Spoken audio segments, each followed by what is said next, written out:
I thank the gentleman. The gentleman from Alabama is recognized for 5 minutes. Thank you, Mr. Chairman. Gentlemen, welcome to the committee. Mr. Levin, let me begin with you and Mr. Wilkerson, and put, frankly, everything I've heard today in some context. I want to pull out two particular events. First one is the circumstances of your not being at the department. I know that you were very careful in your answers to Chairman Nadler earlier, but let me make sure I understand you. You didn't voluntarily leave the department, is that correct?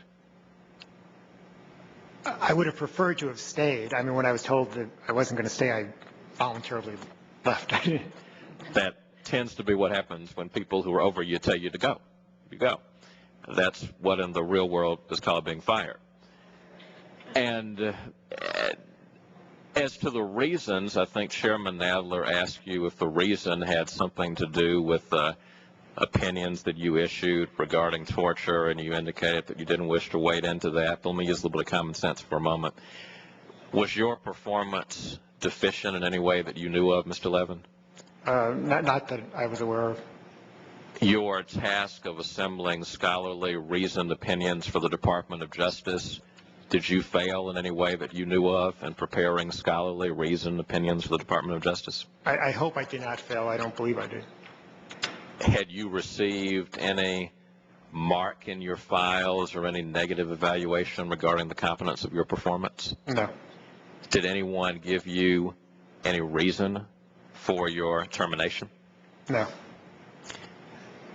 So, Mr. Levin, a lot of us listening to that would reasonably conclude, using our common sense, that you were asked to go because you were at odds with the administration's policies, which would put you in the same category with General Shinseki, who was the first person to correctly tell the United States Congress that the war in Iraq would not be a limited-term adventure, but would require a significant commitment of forces. He was candid in telling the Congress that before the war. He was asked to go on. Mr. Wilkerson, you recall that your former boss, General Powell, frankly indicated his wish to the Bush administration to remain for a second term. He was not given a chance to re-up, if you will. And I think there's a pattern here, gentlemen. A lot of the people who got it right have been asked to leave by this administration, whereas a lot of the people who got it wrong have never been asked to leave and have formulated policies that have taken us to places we don't want to go. Second context, Mr. Levin, is this one. I'm trying to look at this administration's capacity for legal analysis, and I'm trying to put this in some perspective. Let's go through it for a moment. This administration initially believed that there was an extra constitutional authority for the president to supersede FISA. While no court has ever squarely addressed that issue, I don't even know of a senior Republican in Congress who holds that opinion today.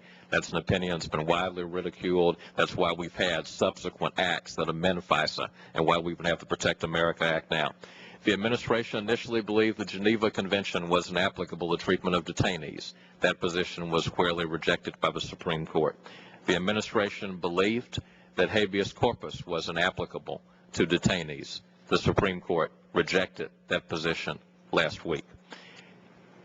Mr. Levin, Mr. Wilkerson, do either of you know of any administration that has so consistently found itself at odds with courts and mainstream opinion regarding the scope of its power?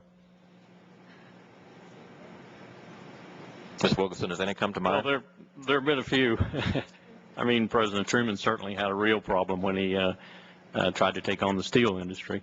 He had one time. This administration's had a number. There's a pervasiveness to it. I don't disagree with you. I think history is, and I was part of this administration for 4 years.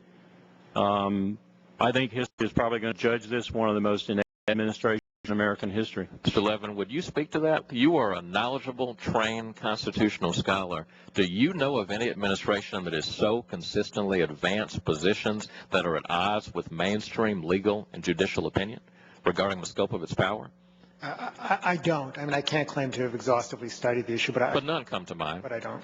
Final observation, the time that I have, Mr. Wilkerson, would you please end this? And Mr. Levin, frankly, you'd be the better person to pose this.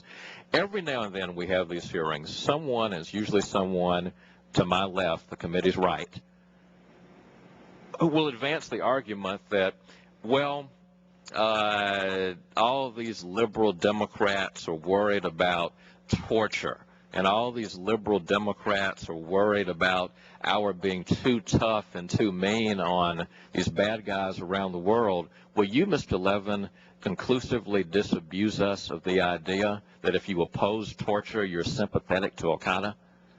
Yeah, torture is obviously abhorrent and against everything this country stands for. I don't know anybody who supports torture or in the government who... Mr. Wilkerson, will you, as my time runs out, just speak to that idea and disabuse us once and for all of the idea that if you somehow oppose torture, that you're sympathetic to Al-Qaeda? I think it's nonsense. I think it's right there with dissent is some way cowardly or something. I think dissent is the highest form of patriotism. Thank you, gentlemen. Thank you. I now